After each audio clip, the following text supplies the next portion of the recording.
binomial theorem. These are the important formulae we have to learn before entering into binomial theorem chapter.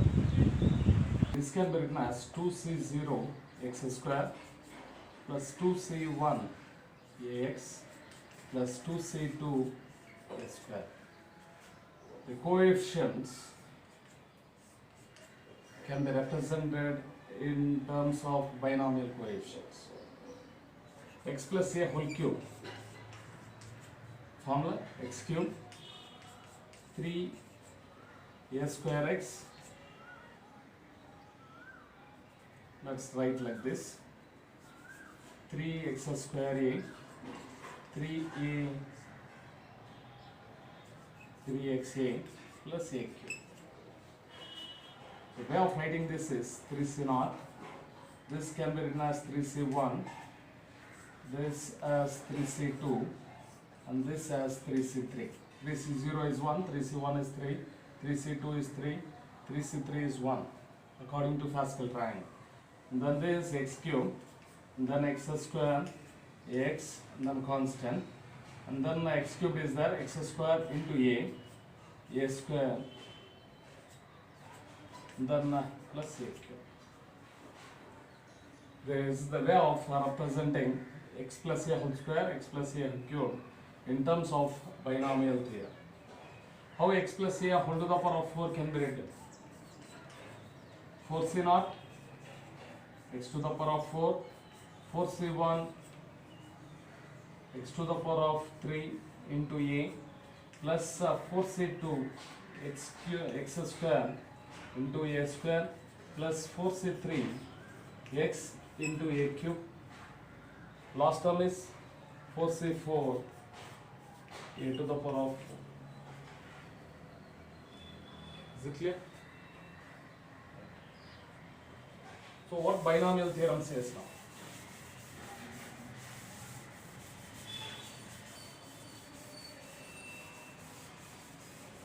Binomial theorem is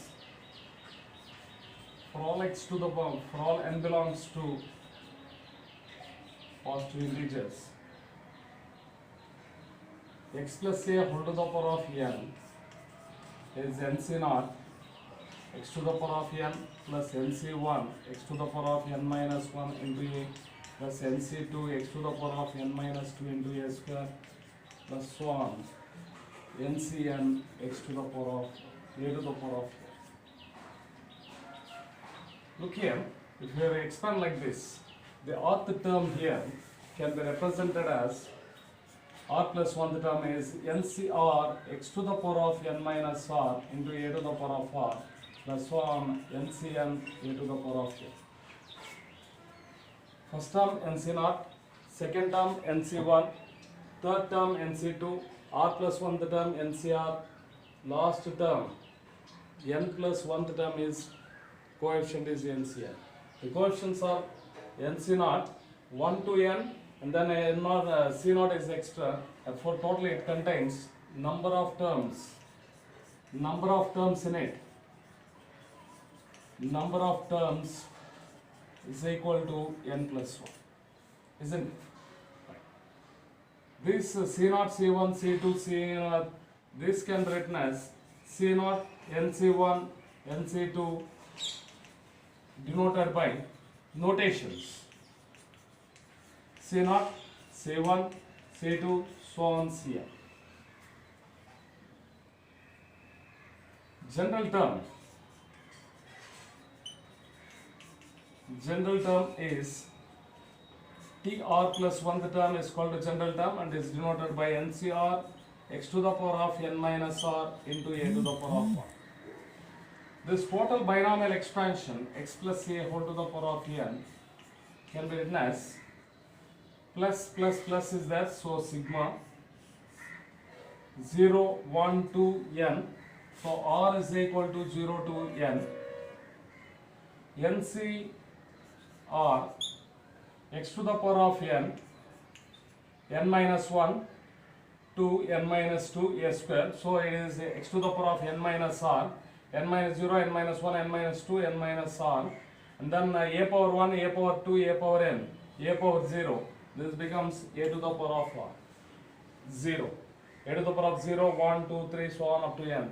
So 0 to n, r is equal to 0 to n, a power r is equal to 0 to n, x to the power of n minus r, NCR. There is a sum of n plus 1 terms, n plus 1 terms in x plus a whole to the power of n expansion. This is the notation for this. Is it clear? What is the middle term?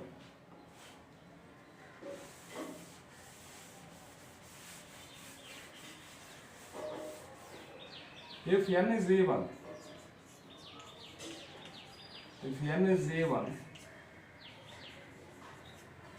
middle term is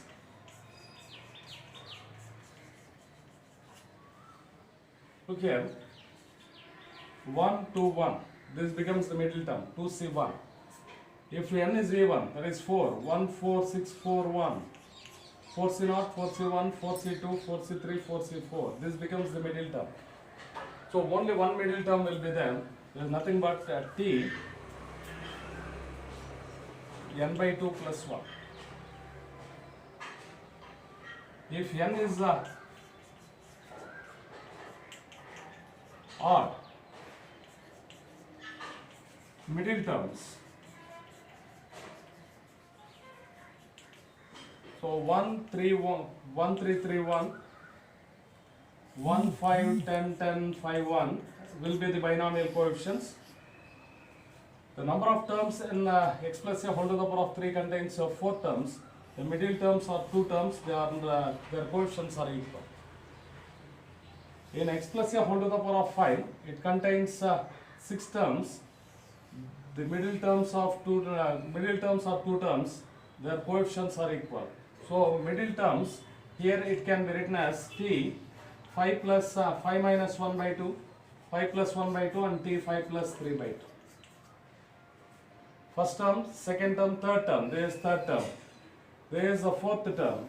So formula is t n plus 1 by 2 and t n plus 3 by 2.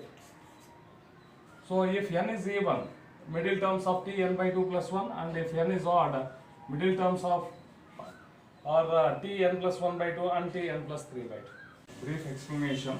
X plus a whole to the power of n is equal to nc naught x to the power of n, nc1 x to the power of n minus 1 into a, so on ncn a to the power of a. X minus a whole to the power of n can be written as nc naught x to the power of n minus nc1 x to the power of n minus 1 into a.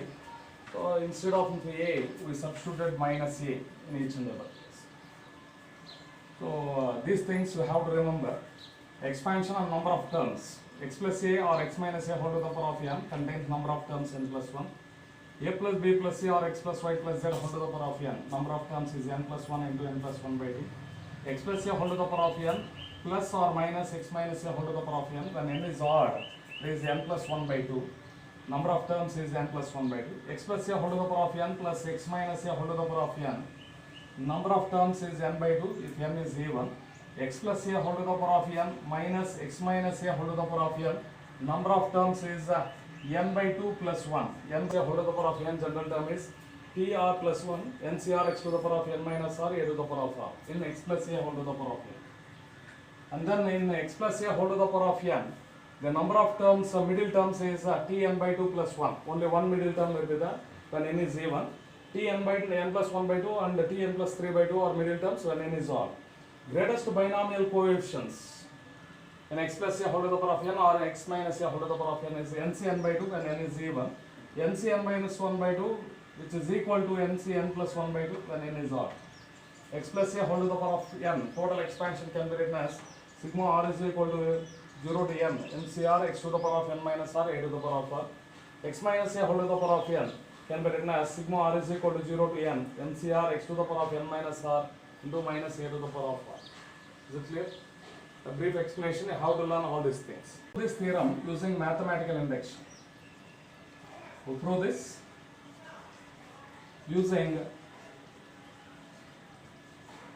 mathematical induction.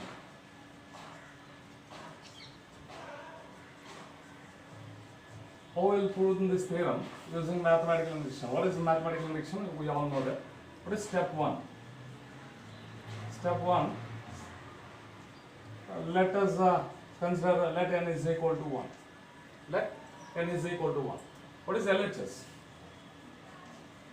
LHS is x plus a whole to the power of n is nothing but x plus a whole to the power of 1 and nothing but x plus a. RHS, it is 1c0 x to the power of 1 plus 1c1 x to the power of 1 minus 1 into e. 1c2 becomes 0. So 1c0 is 1, 1c1 is 1, 1c0 is 1, 1c1 is 1, therefore this becomes x plus c. This becomes x plus c. Therefore LHS is equal to RHS. So what we conclude is given statement is true for n is equal to 1, isn't it? Therefore given statement is true for n is equal to 1. What is step 2? Step 2, let's assume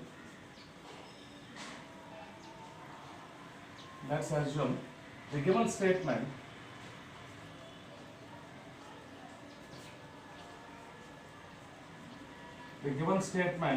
is true for n is equal to k. So what we can conclude is, substitute n is equal to k, therefore x plus a whole to the power of k is equal to kc0 x to the power of k, kc1 x to the power of k minus 1 into a, plus kc2 x to the power of k minus 2 into a square, plus so on kck a to the power of k.